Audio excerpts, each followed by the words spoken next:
I was told that the tradition here is like at all other ISKCON temples, that we sing Jaya Radha Madhava. Can anyone play Mridanga? Oh, so you do everything.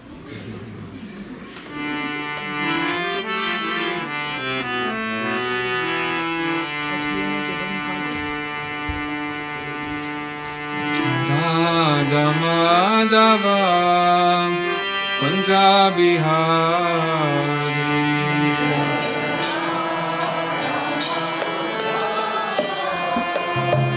Punjabi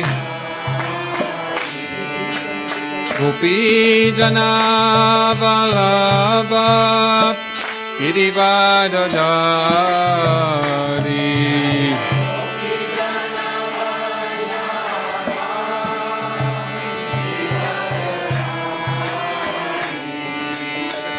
Yashodanandana Rajajana Ranjana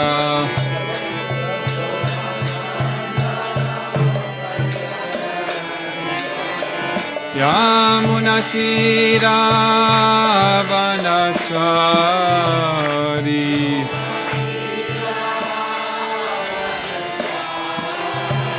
Yamunatira Vanachari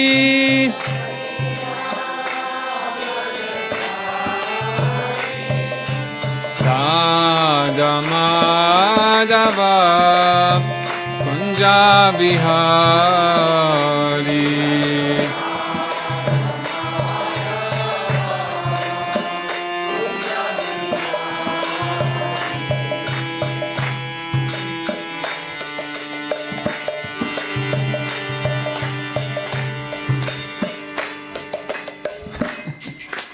Oh, you wanted more. We end there.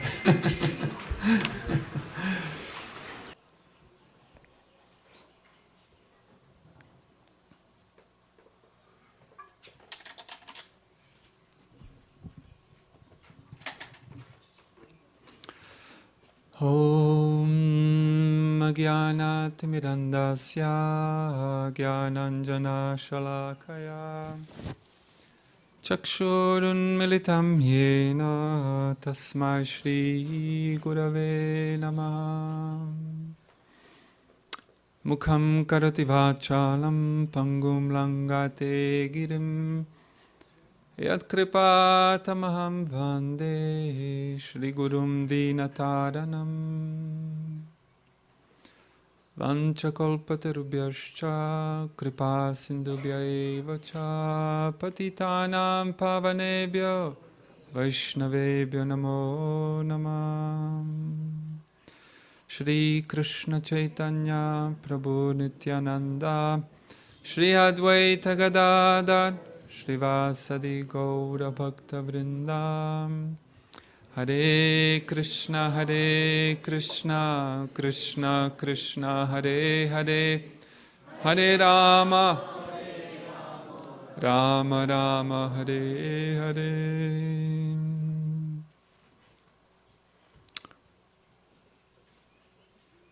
He's got my notes.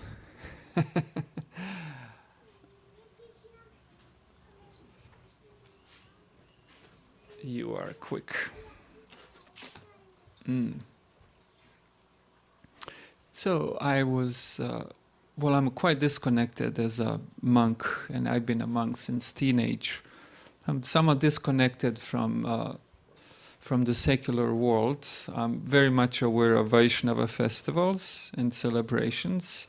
I did not know that today the world, especially America and Canada, are celebrating Mother's Day.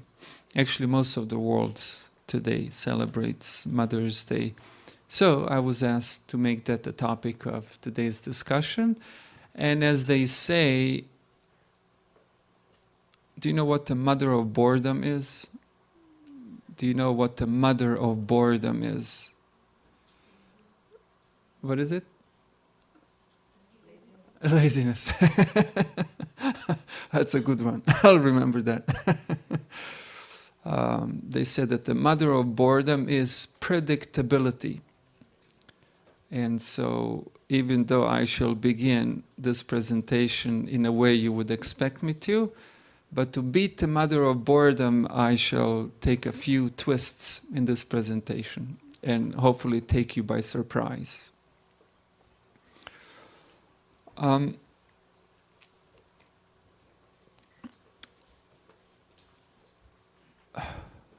The idea of mother. It's interesting, word terrestrial also comes from word mother. Terrestrial, do you all know what it means, terrestrial? Who knows what terrestrial means? What is it? Terrestrial means earthly, yeah, on earth. And terra means earth. And so the word mother and terra come from the same place. The idea that earth is supporting, that's always there when everything else fails, the earth is still there. Well, on the material plane, not even the earth is always there. At one point, there will be no earth either. So in the same way, that's some of the basic concepts of the mother. The mother's always there. Brahma, Lord Brahma, when he offended Krishna, when he asked Krishna for forgiveness, he said that Krishna is just like a mother. And Brahma is just like the child. And the child in the womb of the mother sometimes kicks. But the mom thinks, oh, sweet. The child has moved. So Lord Brahma also like that prayed to Lord Krishna for forgiveness after he offended him. I just live within you, and just like the child sometimes kicks the mother, but the mother doesn't get angry. Please don't get angry with me. So the concept is that very difficult to get a mom angry or offended. Always there, supporting, nourishing, sustaining, sacrificing, staying up all night when the child is sick, etc., etc. So these are the typical concepts of mother and motherhood. I'm a 44-year-old man. Even though I'm not that old, but if I didn't shave my head, you'll see I have a lot of gray hairs. That's because I've been a president for 13 years. Quite a headache, for the Lord's pleasure. And even now when I come home, my mother kisses me.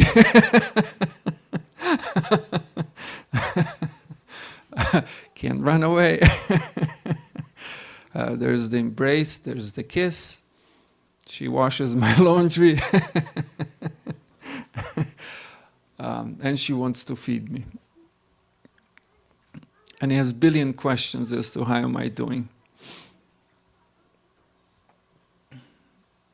Seems like once you're a child to a mother, you just remain a child forever to that woman.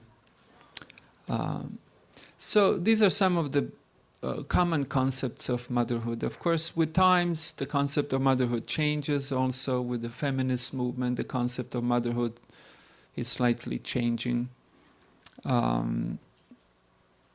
Mothers and marriage are two very sacred things in a society, in the sense that they're very valuable to every society. These are two elements that make the society basically stable. Without good mothers, of course, fathers, we won't leave them out, but today we're focusing on mothers. Without mothers and marriage, marriage is usually the institution within which mother appears or is manifested. These two elements, they make a society stable. Social studies loudly proclaim this. There's an intimate connection between dysfunctional families, lack of motherhood, quality motherhood, and an antisocial behavior in children. Children who have now grown up. there's an intimate connection between the two. So family, and within family, mother appears. These are two very. These two are essential elements for stability of any society. It is for this reason the societies since ever have been very concerned about these two elements. Just I took something from Wikipedia. It's interesting. For God's sake, we really live in a material and maybe materialistic world. Mother's Day was, in the loudest, more powerful way, introduced actually in the United States of America. And then it was propagated from there elsewhere. But what's interesting, it was mostly propagated by companies who sought to make money. Because I quickly realized that as the Mother's Day gained publicity and popularity, so these people wanted to cash in on it. So there was production of Mother's Day cards, and all kinds of different products followed, and it was quite good for business. I would say it's unfortunate. Some people say, no, it is very good. It just bolsters the Mother's Day, but it bolsters it, but in a wrong way. Not in the form of consumerism and gross materialistic interests. The concept of motherhood is so much more than making money. Anyhow, just a little detail I thought interesting. We live in this world, and in this world people have a tendency to... looks like there's a humble request for everyone to move forward. Apparently, the management is expecting more people to come in.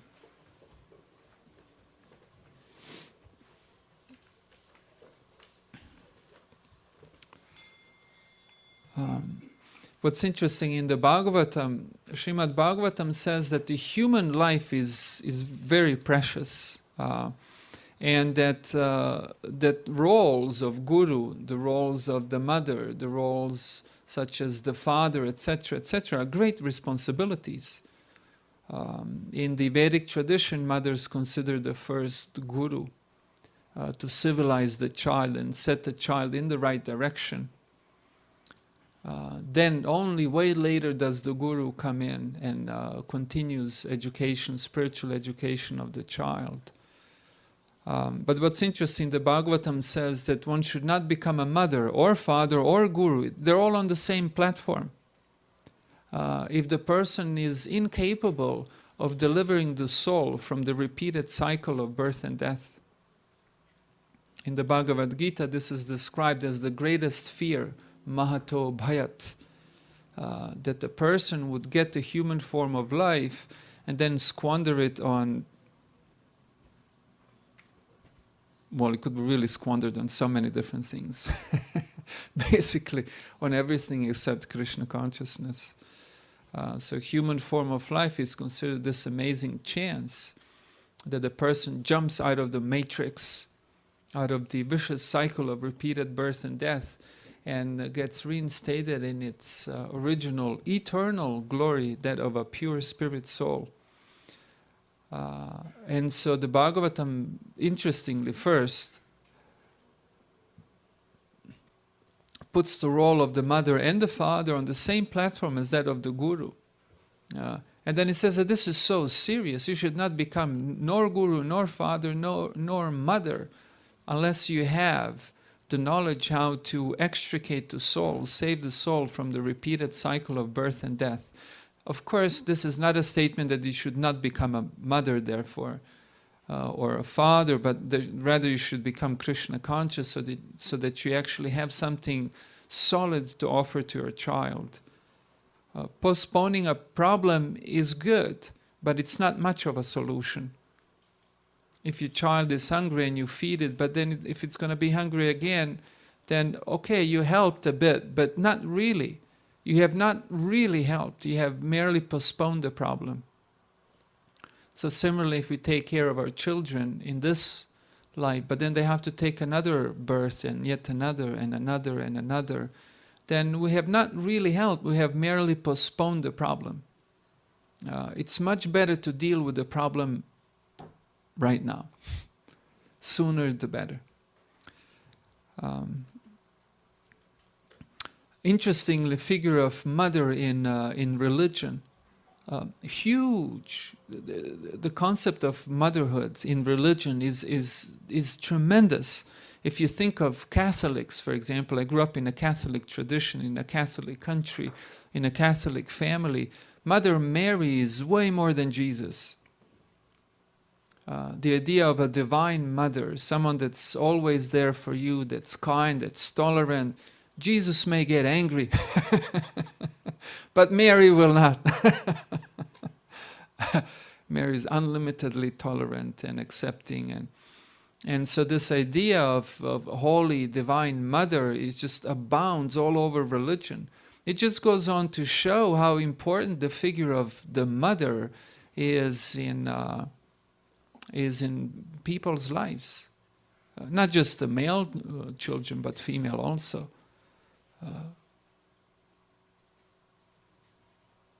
By the way, once I turned 25 or so, when I sort of sobered up in the sense of figuring out a few things about life and sorting out my thoughts, I went and I apologized to my mother for not being a better child.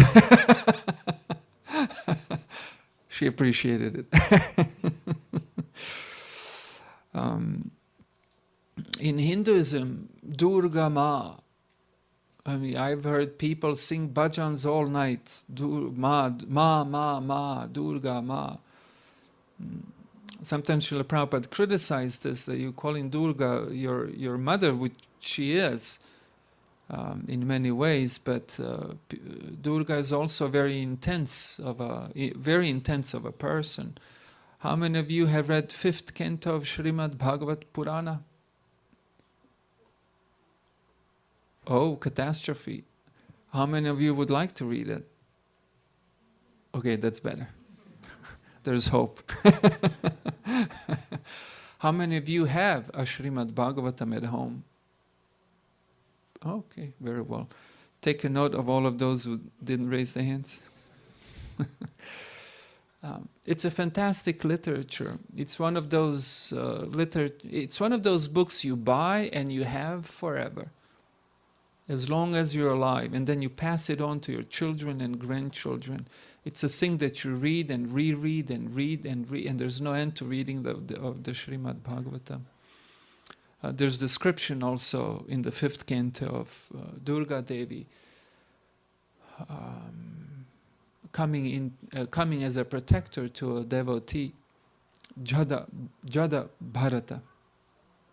Anyhow, then in Gaudiya Vaishnavism we have Srimati Radharani, the concept of the Divine Mother, the ultimate feminine manifestation of divinity, Srimati Radha.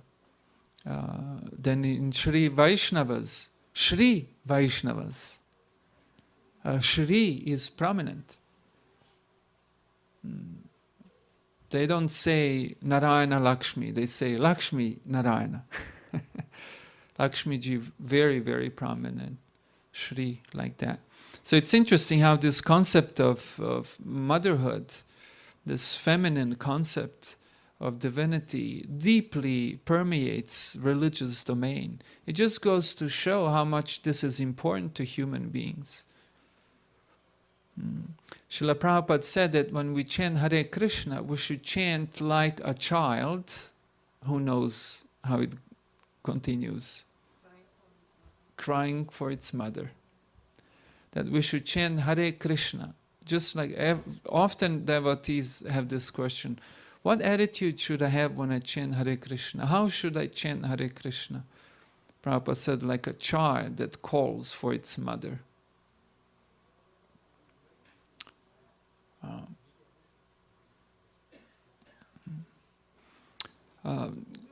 Just a few short quotes from Srila Prabhupada about Srimati Radha, the Supreme Mother or Divine Mother, or the divine feminine aspect of Krishna. You may not know this, but in order to demonstrate to devotees how Srimati Radha is more kind than Krishna, Srila Prabhupada said, you see, on Janmashtami you have to fast all the way till midnight, and on Radhashtami only till noon.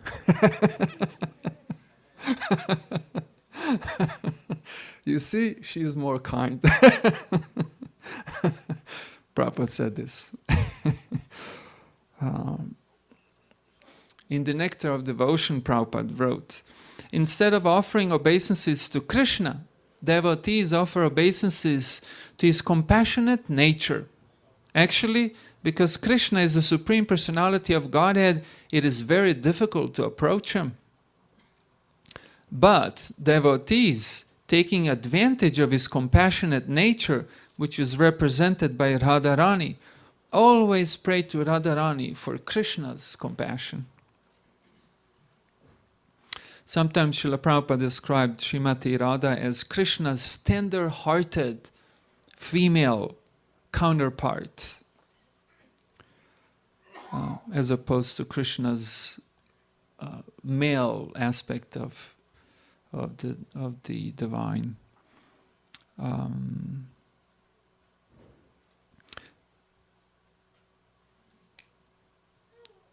Doesn't go straight into motherhood, but since I was pulling quotes from about Srimati Radharani, I thought this one's really beautiful. Srila Prabhupada said that Srimati Radharani is the best devotee of Krishna because she loves him the most.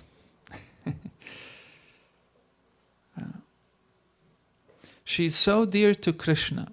The whole world, the whole universe, all living entities are trying to love Krishna. Krishna Prema. Krishna Prema is so valuable, but Krishna is after Radharani. Just see how Radharani is great. Try to understand the greatness of Radharani. She is so great, we have to offer our respect.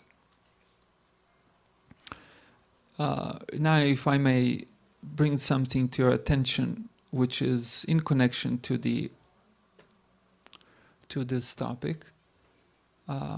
It is interesting how people have a need to celebrate different aspects of life. Like today, Mother's Day is celebrated. On another day, Father's Day will be celebrated. Then what's after Father's Day? Then there's Grandparents' Day. There's Grandchildren's Day. And there's the Peace Day. Then people celebrate so many different things. And what's interesting that the unbalanced people are people who focus only on one or two or a few aspects of things that ought to be respected. But as there is Mother's Day, there's the Father's Day, etc., etc., etc. And what's interesting, this brings us to the point of Krishna consciousness. Now, Krishna consciousness, okay, in some societal way, teaches us to be very, very respectful of everything. But what's interesting, why should you respect anything? Why should you respect anything? What makes something respectable?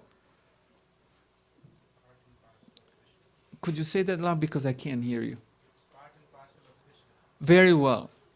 Very well. I thought would be hearing a lot of different answers, but you went straight to the point. You spoiled the fun. You gave the answer right away. Why something respectable? Because it's part and parcel of Krishna. Because why is that valuable? That's just okay. Yes, but that's subjective value. Do you understand the difference between objective and subjective value? Subjective means it's valuable to you. Objective means that it's valuable not only to you, but it's valuable besides your choice.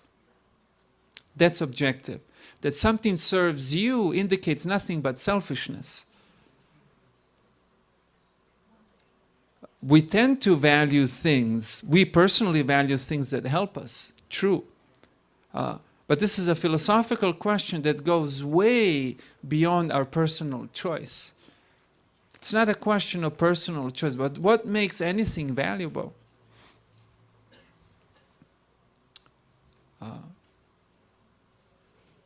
Because you see, if we were subjectively, that's a good answer. But objectively, that's an incomplete answer. If we were to leave our definition of what's valuable merely on that platform, then many things that are not useful to us, we don't care about. I'll give you an example. On Earth Day, you always hear these slogans, don't pollute the earth because polluting earth hurts us. And every time I hear this, I'm thinking, how evil of a statement. In other words, value of the earth is not based in the earth itself, but what earth does to you. This is really crooked. Of course, again, something that serves us, we ought to offer all respects. But if you leave it only at that platform, this is very, very seriously incomplete. Devotees of Krishna respect everything because everything is literally divine. Because everything is part and parcel of Krishna. Because everything is a divine manifestation of Krishna's energy. And therefore everything deserves our respect, whether it serves us or not. Whether we have any use for it or not. And this is really important when it comes to spiritual self-realization. Typically in Krishna consciousness, we have this understanding that when we offer something to Krishna, that something gains spiritual quality. This is not true.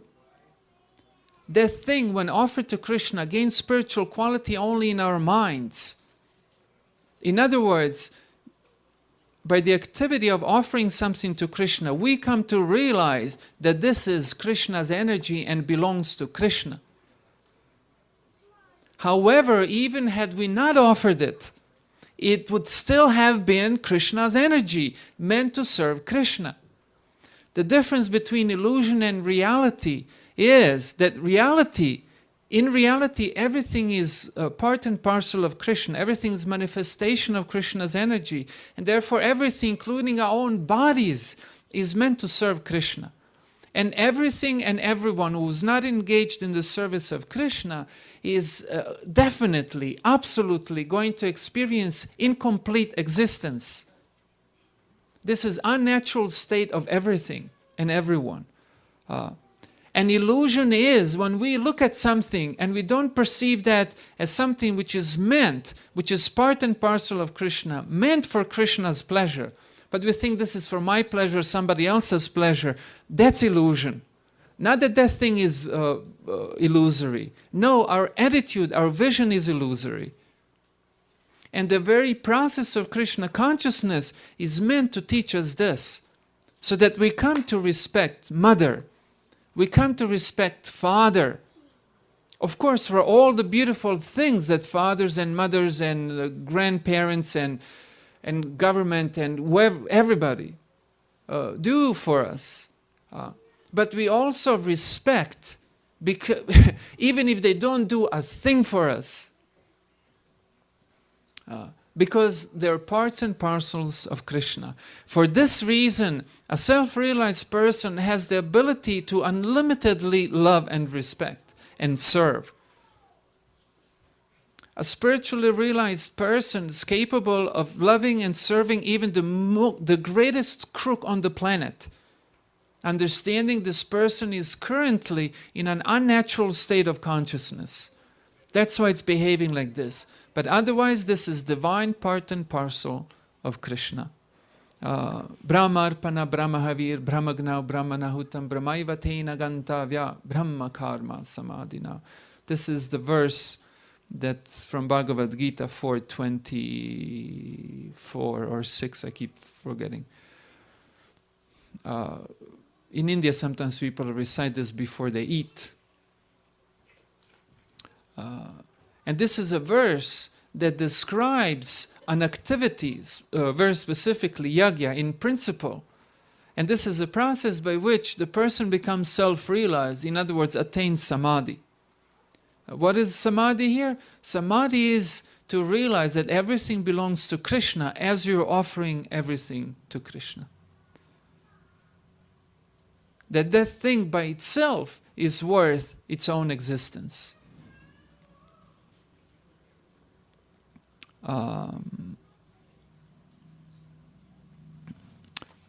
I pull out a few quotes here on this topic. Srila Prabhupada, by the way, discusses this in the commentary 424. I wrote it down here, so it's probably 424. For those of you who want to read it on your own, 424, Srila Prabhupada's commentary on the Bhagavad Gita. It's a very dense text, so you would have to read it very, very carefully. Bhagavad Gita 5.10, for example.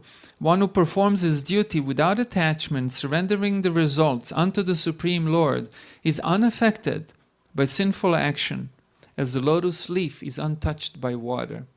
And then Srila Prabhupada comments on this. Here, Brahmani means in Krishna consciousness. The material world is a sum total manifestation of the three modes of material nature, technically called pradhan. The Vedic hymns, Sarvam Hetad Brahma, Tasmadetad Brahma Nama Rupam Annam Chajayate. And in the Bhagavad Gita 4.13, Mama Yonir Mahat Brahma, indicate that everything in the material world is a manifestation of Brahman. And although the effects are differently manifested, they are non-different from the cause meaning Krishna. In the Isha Upanishad, it is said that everything is related to the Supreme Brahman, Krishna, and thus everything belongs to him only.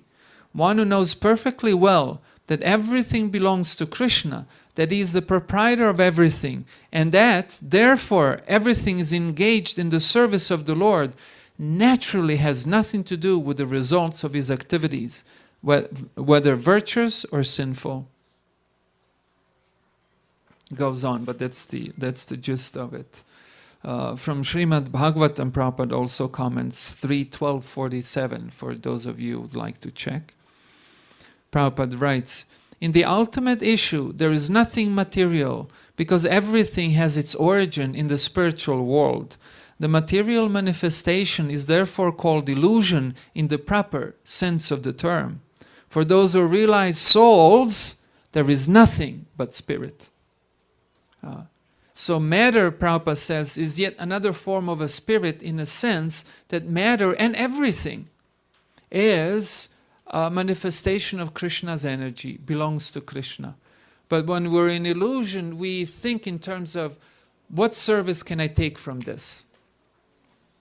Instead of thinking, how can I engage this in Krishna's service? And how can I engage myself in Krishna's service?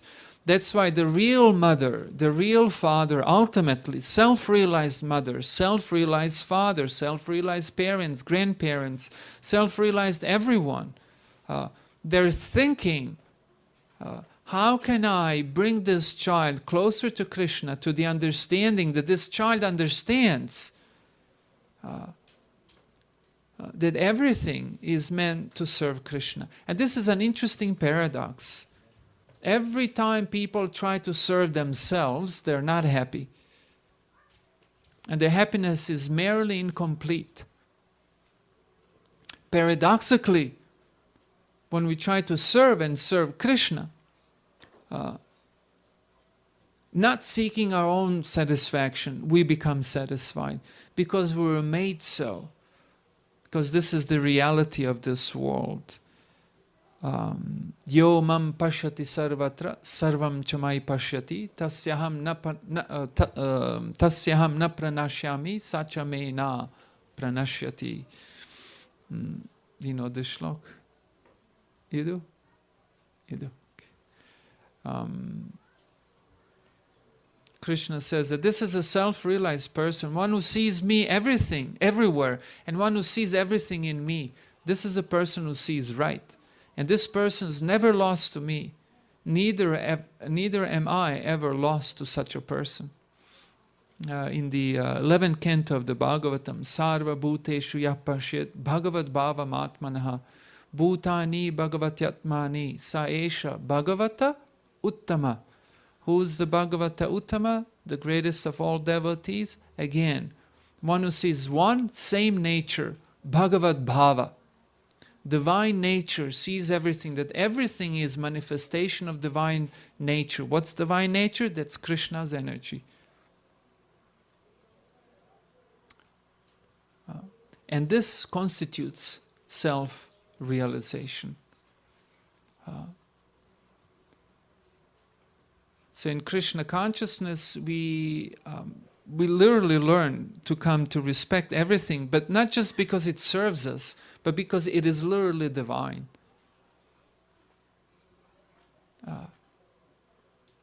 We respect the mother, we respect the father, we respect the earth, the environment, the laws that protect us, etc., etc. Then what to speak of direct Krishna's agents, such as the Guru, the pure Vaishnava, the incarnation, Krishna Prasad, Krishna's holy name.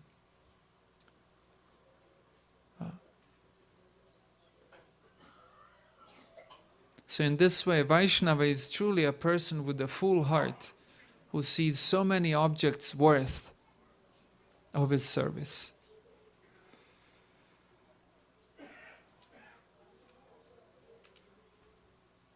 All of this remains a mere story.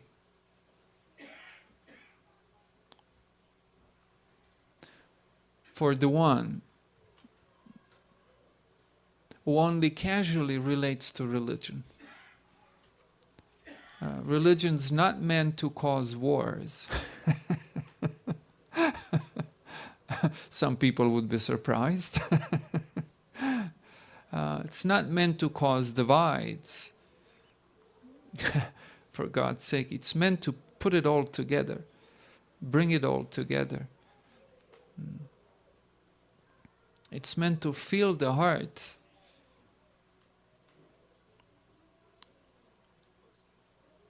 Fill the heart with devotion. That's what religion's meant for. But those who hover on the mere surface level religion, they come to the temple. Like in India, you see people, they go to the temple, and then usually outside of the temple they have these covered areas. What are they called? Usually there are a few pillars and then a covered area. Rangam. Well, that's an English term, I know that. Thank you.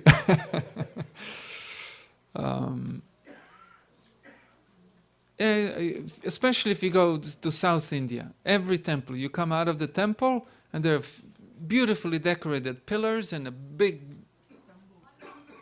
mandap, okay. So there are different names apparently, okay. And people go to the temple, and amongst the people it is known. They just don't know where it came from, but it is known. When you go to the temple, you should sit. You don't just go to the temple and leave. You go to the temple and then you sit a little bit. You sit and you hear.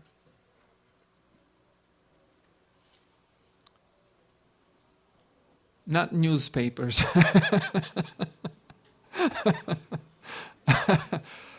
You have to hear so that you understand what you have just seen. Jnana chakshush, that's the term. All shastra chakshush, that we get the eyes of the scripture. Basically, we get the divine eye, so we can see the deity. This whole world we can see from Krishna's position. So when we go to the temple, it's not just a thing of being pious, which is also nice, but it's really merely surface religion. You go to the temple, you give some dakshina, and these are all beautiful things, no doubt, but it's really, really only surface level religion. Growing up as a Catholic, people are doing exactly the same.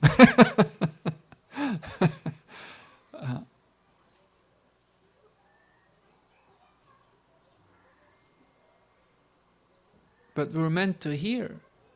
We're meant to hear, and that what we have heard is meant to create a change. Bhagavatam says, revolution in the heart, in the consciousness. A spiritual revolution that should then trigger all new set of activities and a whole new different worldview. And then comes spiritual practice to internalize all these things that we have heard about, so they're not just theoretical knowledge, etc., etc. Therefore, there ought to be spiritual practice. We don't chant Hare Krishna for nothing. You chant Hare Krishna and everything you read in the Srimad Bhagavatam becomes internalized. And then you read on and it says you should also serve. Then you serve the deity. Then it says you should serve Vaishnavas. Then you serve Vaishnavas.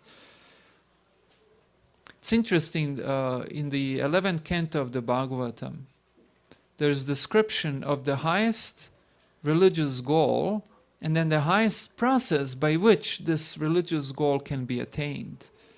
And the highest religious goal is to come to the point of bhakti or devotion, or Srila Prabhupada would say devotional service to Krishna.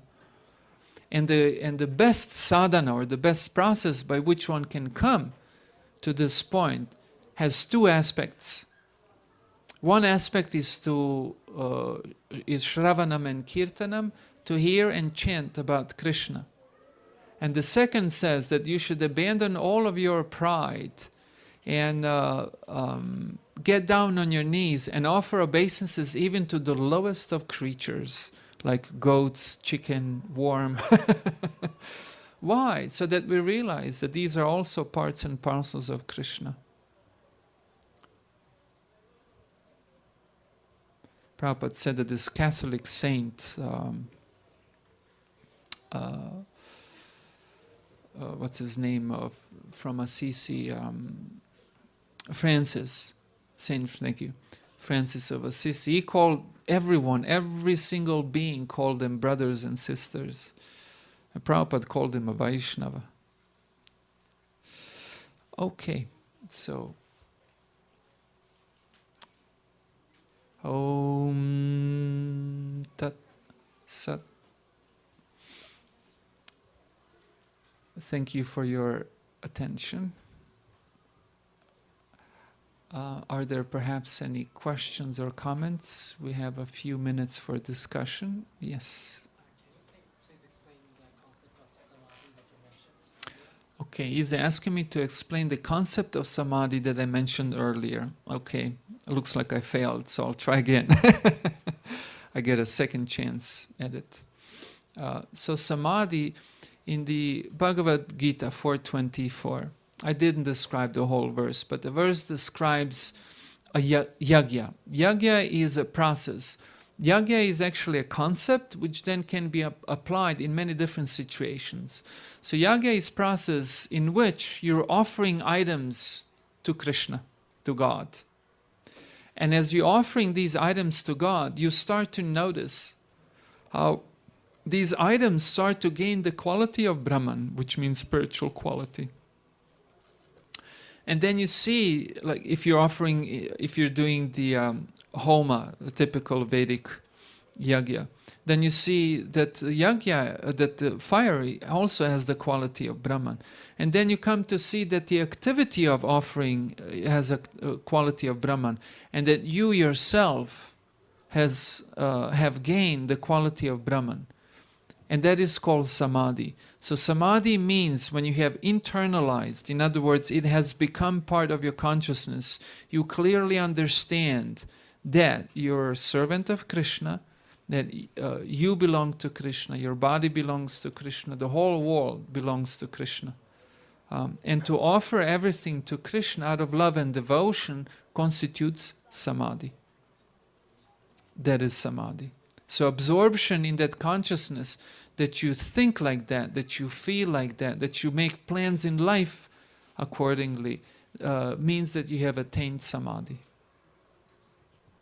If you know Patanjali's Yoga Sutras, who's familiar with Patanjali Yoga Sutras? Or who has heard of it? So, a few. Samhadi Siddhi, Ishvara Pranidan, Patanjali. In his Yoga Sutras, he wrote, Samadhi Siddhi, that the perfection of Samadhi is Ishvara Pranidan, is to give one's life to the Lord, to God, Ishvara.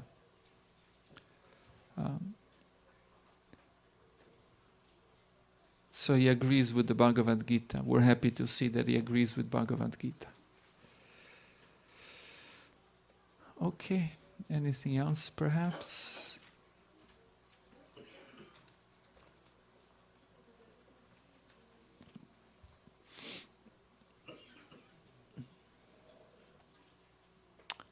Okay, very well. I hand the mic over to our beloved president.